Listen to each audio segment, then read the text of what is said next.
Um, where we left off last session at session 10, I was not present, but I'm still fully up to speed on everything. Like I like to do at usual sessions, I know we have some visitors in the room who may not have been at past sessions. I always think it's a good idea for all of us to identify who we are, introduce ourselves. I know we know each other, but not everybody does. So I'll begin, probably easiest since I'm on video. My name is Terry Harmon, negotiator for Martin County School Board, and I'm an attorney with the firm of Snippen and Spellman in Tallahassee, Florida. And I guess we'll start at the end with Don Calderon, let him start and then finish off our table. Thanks, Terry. Don Calderon, Director of Risk Management and Employee Benefits. Lisa Estevez, Assistant Superintendent, Student Support Services. Kathy Pirandozzi, Director of Student Services. Good evening, Jeff Raymond, Director of Talent Acquisition and HR Operations. Good evening, Julie Sessa, Assistant Superintendent of Human Resources. Sherry Richardson, Director of Professional Standards and Employee Relations.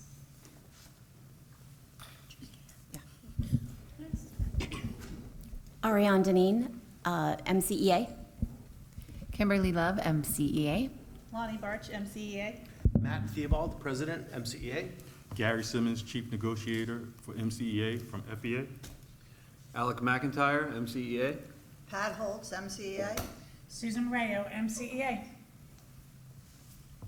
I think that's our last at the end of the table. So got a section on the agenda for introductions. Since I'm talking, I guess I'll go first, but I'm always willing to stand down and let someone else if they'd like to. But just kind of a little bit of a preview, I think, of our agenda is kind of how I'd like to handle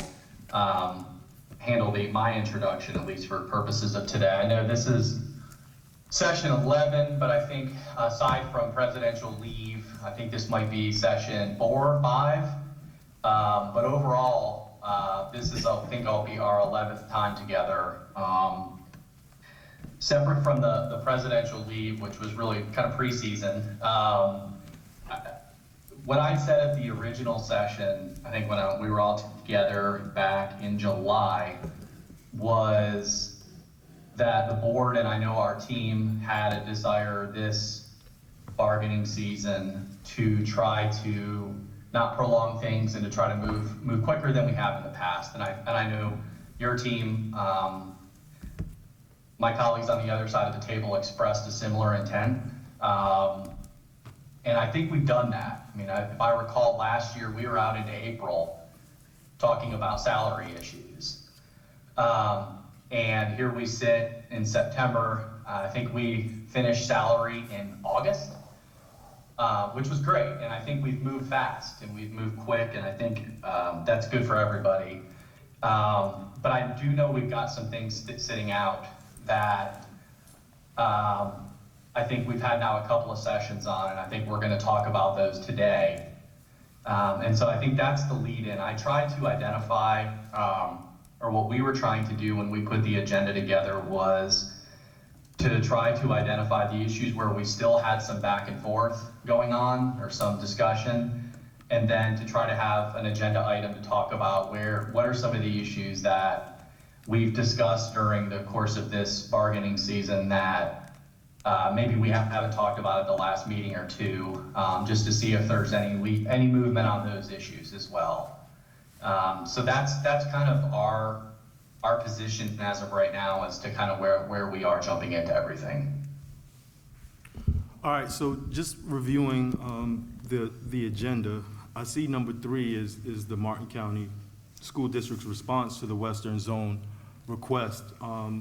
Our proposals that we're prepared to have a discussion on today addresses the supplements and the Western Zone simultaneously. So prior to diving into a counter proposal on the Western Zone, I think that we should hear the Western Zone request and do 3 before 2 to make sure that whether 2 is necessary or whether or not we still need to proceed or adjust our response in number 2. Okay, that's fine. We can, if you'd like to hear our position on Western Zone leave, I think that's probably one of those issues where we're still stuck in the mud with each other. I know at the last session, there was a lot of back and forth on this one, and a lot of discussion on this one, and I won't rehash the arguments that we've shared with each other across the table and in other arenas as it relates to the Western Zone as an isolated supplement issue. But I think where we are right now, as we're at the table, and our position has not changed since the last session, which is keeping it at 3,100 across the table. And I know when I say our position has not changed in keeping it at that, again, I know we're at a disagreement over what that means, but as we sit here now, our position has not changed on that. Okay, so we can go into our proposal, because the position not changing on that is not a position that we're going to be able to walk away from the table on. So I have a couple proposals to give to you, that we can have a discussion today, and you can take it back to the school board, and then we can decide how to move forward. But it's MCEA's position that no later than the next bargaining session, we should be able to tell which direction that we're gonna go, because we have an objective to get this done before the holidays, meaning Thanksgiving. We also know that we have the vote for the millage coming up in November, and it's gonna look horrible that we're at an impasse, or we're fighting going into the vote for whether or not we're going to continue with the millage. So MCEA, with all intents and purposes, would like to put everything put everything out on the table today, and let the school board decide which direction that they want to go. So with that being said, we'll discuss option number 1 of 3 options.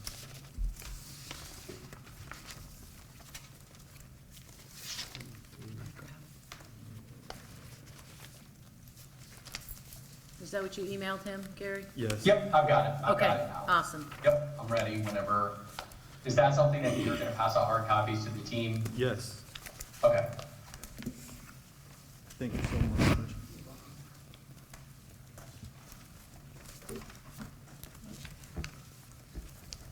Now, while they're passing it out, you guys don't need the proposal for me to make this position.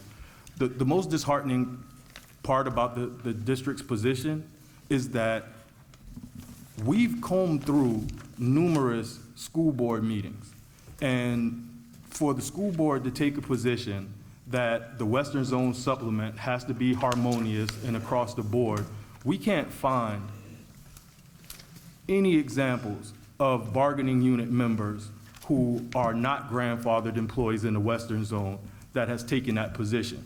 We haven't seen any board meetings in which Western Zone members that were hired after June 30th, 2014 has come to the board and say that this is an inequitable supplement, something needs to be done about it, but yet the board is taking a position that only costs them $5,500, and they're willing to delay going into completing our bargaining session over that premise. Now, we have the ability to discuss, survey, have conversations with Western Zone employees, and we can't find any Western Zone employees that are in favor of that position or has taken a position that everyone has to be paid the same amount. So with that being said, are we going to start looking at all of the other supplements that are inequitable in our supplement list? Are we going to be requiring our high school chorus director to get paid the same as the middle school chorus director, or for varsity coaches to be paid the same as JV coaches? There's so many examples of unharmonious supplements in that supplement list for the school board to single out the Western Zone when not one Western Zone employee has come to the school board and told them that that's an issue on record. And we'd be more than happy to do a records request to the school board members to find out if any emails came to them to make this such a contentious point that we can't come to an agreement in negotiations over it. We have members of the Western Zone here on our bargaining team. We have employees in the Western Zone in the audience. And if I'm saying something that's incorrect, you definitely hear otherwise at the end of the session. So let's take a look at option one. So option one, what we're proposing is that the board reconsiders their position on MCEA's counter to Article 2. And that position was to establish a Western Zone supplement, a grandfathered Western Zone supplement for the amount of $275 for the 20 employees that were hired prior to June 30th, 2014, over 10 years ago. It's been at a minimum 10 years since this language was discussed that our 20 folks have been dedicating their career and their skill set to the community in the Western Zone. If the Western Zone employees are truly interested in having a harmonious supplement, we can address that issue in a future bargaining year in the same manner that we chose to address the insurance issue. We proposed a permanent fix to the insurance issue over the life of this contract. The board wanted an opportunity to put a Band-Aid on it and address this issue. What did MCEA do? We listened to the board. We took into consideration the impact to our bargaining unit members. We got the salary done in the first bargaining session, got insurance done in the second bargaining session. So I'm saying that as an example of we don't get 100% of everything that we want. So if the Western Zone employees aren't making a fuss about a harmonious supplement, why is the school board? So if they want a harmonious supplement, we can get our 20 grandfathered employees made whole by providing them with a $275 grandfather supplement. What we're also proposing is that the board make a good faith investment of 1% to all of the supplements, excluding the Western Zone, and agree to look at a larger increase to the supplements in a future bargaining year. Now, the cost to create the grandfather supplement is $5,500. The cost to invest 1% to all of the supplements amount to $16,605.26. There is $28,003.33 remaining in the raise pool from our salary proposal. So the grand total for option number one, which would create the grandfather supplement for our 20 grandfathered employees in the Western Zone and give a 1% increase to all of our supplements as a good faith effort from the board to begin addressing these supplements slowly.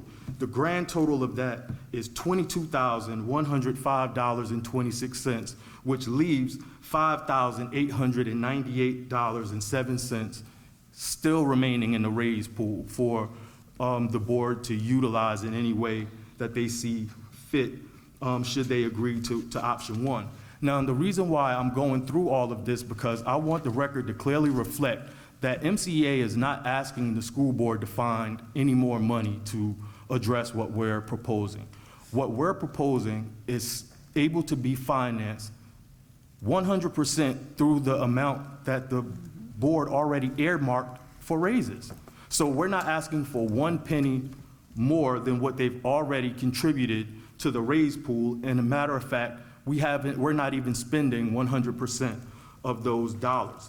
That's option number one. Again, for the record, that creates the grandfather supplement for $275. It gives a 1% increase to all of the supplements, excluding the Western Zone. Now I would like to discuss option number two.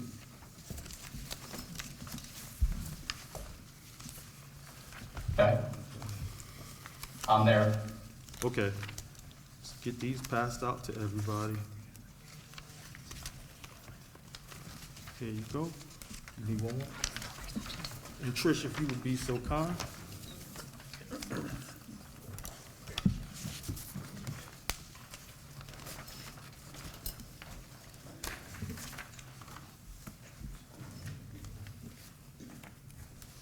And while this is being passed out, I just want to, for clarity, Terry, to let you know the way that I'm explaining this is the way that I believe we would be able to present it to our bargaining unit members in an effort to get, to pass ratification. So that's the reason why I wanted to phrase it in this manner, so that we can be clear that we do have the ratification process, and it can't just be 100% what the board is interested in, because the board only has one side of this vote. You still have 1,100 employees that has the opportunity to vote this down. So do we put our best foot forward and get this deal ratified, or do we get rejected and have to come back and waste more time? So option number 2 addresses the board's desire to have a harmonious Western Zone supplement. So what option number 2 does is it creates a harmonious Western Zone supplement for the 96 Western Zone employees and increases the current supplement by $275. That increase of $275 is around a 5.5% increase to the current Western Zone supplement of $3,100. So the increase to the Western Zone supplement we would present this to our members, that this increase to the Western Zone supplement will be a good faith investment to begin the process of increasing the remaining supplements in future bargaining years. So we're accepting the position that because of the FTEs, that the board doesn't want to tackle all of the supplements this year. What we're asking the board to do in this proposal is tackle one supplement as a good faith effort, and that's the Western Zone supplement. Increase everybody to $275. And the cost to increase all of the Western Zone employees is $26,400. There's $28,003.33 remaining in the raise pool from our salary proposal. The grand total for option number 2 is $26,400, and that leaves $1,603.33 in the raise pool. Again, option number 2 is not asking the board to find or contribute any more dollars. This option can be financed through the money that was earmarked in the raise pool at the beginning of this bargaining session. Option number 1 is still using the same money that we tentatively agreed to. Option number 2 is using the same method.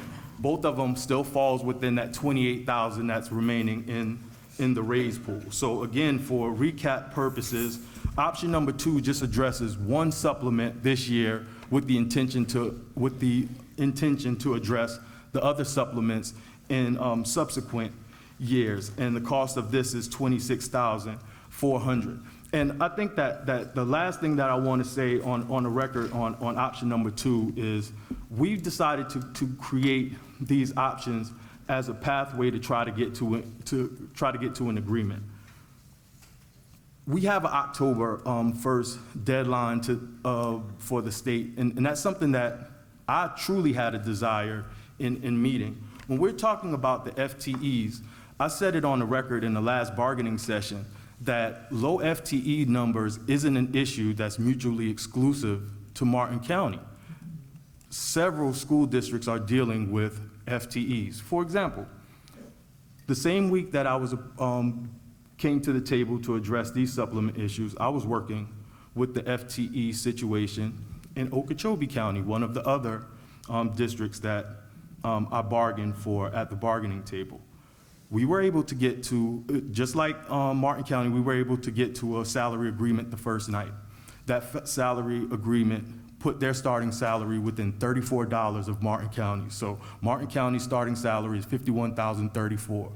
Okeechobee's is $51,000 even. They also was able to contribute a 2% increase to all of the supplements. And this is Little Okeechobee. And then the FTEs, down students in 8 out of the 10 schools in Okeechobee. 8 out of the 10. Miraculously, we didn't lose any employees. We had to do similar actions that Jeff and his amazing team over at the district was able to do. We were able to satisfy that low FTEs using the same methods that you guys use over here. But we were still able to say that we have to make a commitment to increasing the supplements. It hasn't been increased over a long time. Now, we're not pushing the issue on the supplements with the school board. We understand.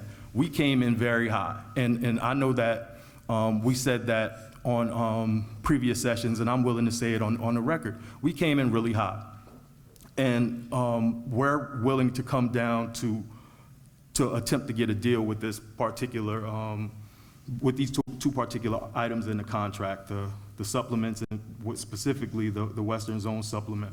So we're asking Martin County to do the same, because we all want to create a decent educational foundation in the Treasure Coast. And I think that what's being asked of Martin County is nothing separate than what has been asked and agreed upon, and those challenges met in our neighboring districts. And I think that Martin County can do the very same, because they've earmarked the money to do so from the very beginning. That's why I thought that we'd get to an agreement much faster than this. But now we're being told that there's specific ways that we have to spend the money. So again, option number one, option number two, I'm happy to present to you, all falls within that same raise pool. And then we can move on to option number three. Gary, I've got one question on two. I think it's better to do it now and then not break you up. Yep. You've got 96 Western Zone employees. Yes. I will have to check that number. So I thought it was higher. Nah, the spreadsheet that I sent to you, the file is named WZ1, WZ2. So I'm getting these numbers straight off of Carter's spreadsheet that he presented in the last bargaining session. I'm not creating any of these numbers. It's all from Carter's spreadsheet. Okay. And his spreadsheet earmarked 96 employees. So that's where I came up with the fund, with the cost out. I did CC Carter, since he's not here today, I did CC him on the communication to you so that he has all of these calculations. Should you guys need to have a conversation or discuss it with the board, he'll be privy to these discussions as well. And I think option number three is just a simple option. If we can't agree to option number one, we can't agree to option number two. And both of those options are still within the confines of the money earmarked in the raise pool from, well, not the official session one, but the session when we started talking about the contract outside of the president's release. It'll be disheartening to go to impasse over dollars that was already earmarked by the board to be spent on teacher salaries. And I think that we have our ears to the schools, for a lack of a better terminology. We have a clear understanding of what our bargaining unit members are needing, and a harmonious Western Zone wasn't in the top 5 of needs from our bargaining unit members, and for the board to use that as an issue to hold us up from getting to an agreement is very disheartening. So if option number one or option number two doesn't work, then we'll be prepared to make these same arguments in impasse. So I also sent you a copy of the PERC Form 14. That's the notice of negotiations that have to be submitted to PERC when we begin these negotiation sessions. When we complete this notice of negotiations and submit it to PERC, PERC would then assign us a mediator, and that mediator will work with us on our proposals that haven't quite gotten across the finish line for no cost at all.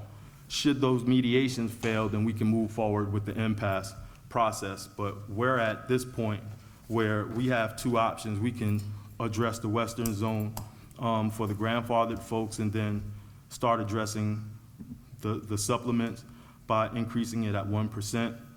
Or we can have a harmonious Western Zone, and we can explain that to our bargaining unit members and tell them that we're going to attempt to increase the rest of the supplements throughout the life of the contract. And if neither one of those options work, then we have no choice but to explore option number three.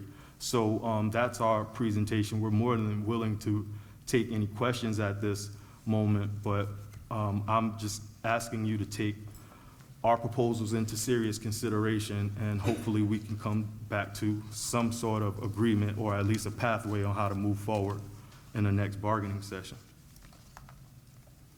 I think we'll need to, obviously, if you wouldn't mind letting us caucus on this, just so we can, as we're sitting here, talk about it. Because I think instead of just adjourning and saying, we'll see you at the next bargaining session, I do think we would like a few minutes to talk. I don't know what type of response we'll have, but I think just give us about 20 minutes or so. Oh, that's perfect. Just to discuss, just to start with, but I do, just a couple of things before that happens I want to put out on the table as well, and I know we have a fundamental disagreement on this, but it got said, so I have to say it again.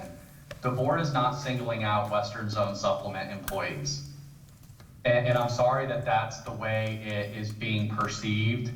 And I think that's when I say the fundamental disagreement. I think from our table's perspective, all we have been trying to do with our proposals is really just to put into Article 2 an error that has not been corrected, that was agreed upon at the bargaining table by MCEA's president and by the chief negotiator for the board, and ratified both sides, which was a harmonious $3,100 across the board distribution. And so I understand we don't agree, and I get that, but I still don't think it's fair to say that the board is targeting or singling out Western Zone employees by having that approach. Who said that, Terry? You had said during your presentation that the board was singling out by holding all of this up as to Western Zone related employee supplements. And I'm not saying people, I'm saying the supplement itself, that we would target supplements, or your language I think was single out. And it's not singling out, it's just trying to rectify what I would perceive as being a clerical error. And I know we've had more discussion about that, but I just don't want this to go unsaid, that the board is not singling out anybody. And if you didn't intend to make that statement, then it's a non-issue. Well, the thing is, Terry, that I'm the mouthpiece for the bargaining unit members. If the board don't want to hear it from me, they can hear it from the Western Zone employees. I'm telling you how they feel. So and we have, like I said, we have a Western Zone employee sitting right here on our bargaining team. We have Western Zone employees, wave Western Zone, wave to, we have Western Zone employees here. So I'm not saying something that's not coming from the voices and the mouths of the Western Zone folks. The Western Zone people in the audience are not grandfathered. They're not upset at the fact that their senior colleagues makes a little bit more money, because you know why? They make a little bit more money on pay for performance. That's statutory, right? So everything isn't harmonious. And I know your last name is Harmon, man, but everything can't be harmonious. That's just the gist of the matter. If the board don't want to hear it from me, or if they took some exception, then the Western Zone employees have no problem coming to the school board meeting and telling them directly how they feel. So all we're trying to do is get a deal. And the deal that we're trying to get is, we made an ask in the last bargaining session, and it's when you took over, Terry. We made an ask that if we can put our best foot forward on session number 1, we can get through this very quickly. Because I get them done quickly in every other bargaining session. We didn't exceed 4 bargaining sessions in any of the other places that I'm negotiating at the table. Because I'm not trying to break the school district. I'm trying to be fiscally responsible with the money that the school board earmarked. Not one proposal have we asked for 1 cent more than what they earmarked for raises. And I think that that's fiscally responsible, and I'm incredibly confident arguing that in front of a magistrate or a mediator that's assigned from PERC, because our proposals aren't asking you to dig deeper. Our proposals aren't asking you to ignore the FTEs. Our proposals are asking you to distribute the money that you earmarked in the first bargaining session in a way that we believe our members will vote to ratify. So with that being said, we're more than happy to pause for a caucus, but I just wanted to be explicitly clear that everything that we've proposed at this table thus far, with the exception of the 25% increase to the supplements, have fell right in line with the money that was earmarked for raises. And we didn't come back with a counter proposal and say, hey, you guys can do 7%, you guys can do 6%. We're asking you for 1%. 1% as a good faith effort to addressing this problem, because we don't want to be the only district that's not addressing these problems, and then these other school districts continue to increase their supplements and we're playing catch up. So the last thing that I want to leave you with, Terry, is that we work very, very hard. And when I'm saying we, I'm talking about everybody in this room, you included. And what's the point of being number one in beginning salaries if we're always last in settling our contract? Like, let's be number one in beginning salaries, and let's be one of the first in the state to finish as well. And let's be the example for other school districts to follow with respect to labor and management relationships, because that's what my aspirations are. I'm not here to fight a cultural war. I'm not here to take shots at anyone. I'm here to do what's right by our bargaining unit members with the money that the school board earmarked for raises. Not a penny more, not a penny less. Thanks so much. And so back where I was going was, again, I just wanted to make it clear as the board's proposals as it relates to the Western Zone supplement language has not been to target anybody. But I have a couple more things to say before we caucus. I think if you look at the board's actions as well as it relates to its proposals, has also been with the direction of getting this done. The board was aggressive out of the gate, providing over $2 million of the discretionary raise pool from the raise pool to get salaries done. We got that done fast. We got a salary schedule agreed on fast. And as it related to health insurance, yeah, we compromised. Both sides compromised there. But that compromise was an additional almost $500,000. And so I just think there also needs to be some recognition that both sides have been at the table as it relates to salary. It's not the board holding things up on different items. We've got other language items. This is my last piece. We still have some other things out there that remain unresolved, that from a language perspective, we're gonna have to readdress them at some point, and if that's the next session, that's fine. But just kind of going through, and this was, I'll just do it now, this was one of the last items on the agenda, but I think if we're gonna caucus, it relates back to, I think, our Article 2 proposals, which I know the Western Zone, I think we're on that, but we had retroactive pay language proposal in there that was rejected. On Article 11, we had presidential leave language in there that was rejected. And my understanding as we're sitting here at the table is there is not a desire to revisit that from your team. And so I think there's still a couple of unresolved issues out there in addition to the salary piece. And so my intent, I had hoped, was maybe we get to that while we're here, but with the three options that you presented, I think we need to caucus on that. And if that's something that, I think what you had said is your position is that MCEA wants to use the next session as that's it. That's kind of our final hurrah. So I think I would just ask that your team consider its position on those prior proposals that were rejected when we get to that last session. But I guess for now, we're comfortable spending just a few minutes to let us go caucus and just kind of talk through the day so far and the conversation back and forth and then revisit. Yeah, so with respect to the outstanding ones that's on the table, with the retroactive language, I'm still scratching my head as to what does that have to do with us? Because along with that proposal isn't a commitment from the board to have more executive sessions. There's not a commitment for one of the board members to be in attendance like they do in other school districts, just so that you can have a productive caucus session. The reason why our sessions go long is because of the need of the executive sessions by the board.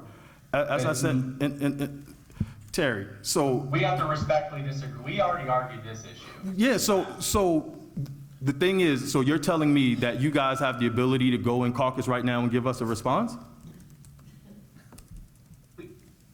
Are you talking about on the options? No, I'm talking about on anything. It's the options today, but regardless of what we discuss at the bargaining. There are certain issues. So why do y'all have Because it's an executive session every week? What's the purpose of having other school boards don't have an executive session every week? What's the point of it? School boards are not Martin County though. I'm very well aware of that. I'm very well aware of that, Terry. You don't have, And what other school boards have school board members at negotiation sessions? Indian River, Okay. Dr. Peggy Jones, and it's interest-based, Dr. Peggy Jones, and it's interest-based bargaining. Other than Indian River, name one other school district that has board members at bargaining. In Okeechobee, we don't have board members. You know why? Because the superintendent has all the authority to make a decision at the bargaining table. The school board gets involved after we reach a tentative agreement and they ratify, just like it says in the statute. So we're doing things differently here. So let's not act like the unnormal is normalized, because the way that we bargain here, and you bargain in other districts too, Terry. This is the only district that you bargain in. This isn't normal. It isn't normal. And we can address that at the impasse process too, so a mediator could tell you guys that it's not normal. It's not good faith bargaining when you send a team to a bargaining session without the authority to say yes or no on what's on the table. You guys have to stop, consult with the school board, get their permission, and then come back and respond to us. That's the way it has been for the entire 4 years that I've been bargaining in the school district. I'm not gonna engage. Yeah, there's no need to. I'm speaking facts, 100% facts.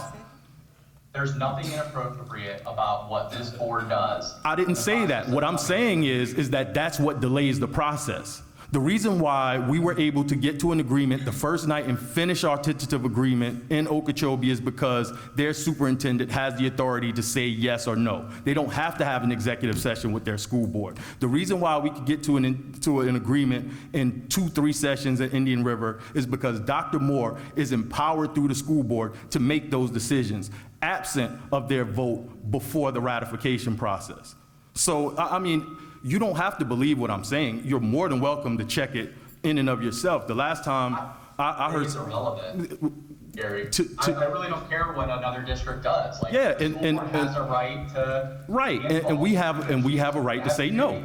We have a right to say no. So asking us to consider striking our retroactive language over something that's completely beyond our control, because we come here with the authority of all 1,100 bargaining unit members to make an agreement. We don't have to go to anyone else to make an agreement. That's where we differ at. So I don't have any intentions on belaboring that point any further. But all we have to do is just pull out the tapes of all of our bargaining sessions, and 9 times out of 10, it's going to end with you guys saying, oh, well, we're going to take this back to the board and we'll have an answer for you the next time. That's the pure definition of not having authority at the table to make a decision. There's no point in arguing with you about our operations and adherence to the legal requirement, to the requirements of collective bargaining.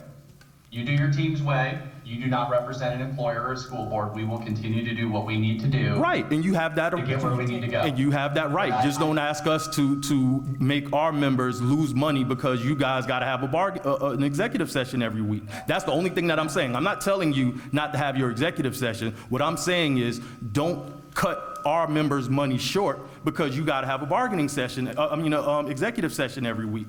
That's the only thing that I'm saying. You can have as many as you want, but don't ask us to lose out on money because of it.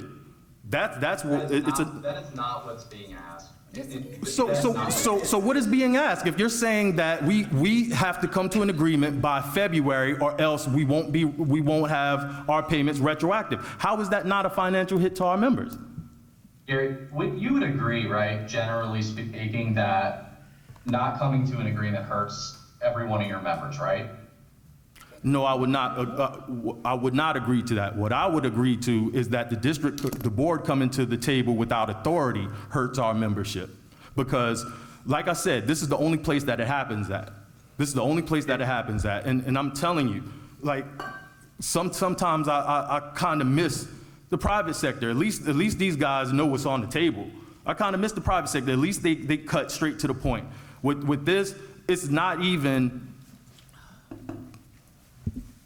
it's taxpayer dollars, Gary, man. Like, Gary, I just, you've never been in a Martin County School Board executive session in your entire life. So you can't tell us and our team at the table what we do and don't do during executive what did I say that session. you do and you don't do? Only thing I said is that you have them. I didn't say what was done or what was said or what was discussed in these meetings. What I say is that you have them every week.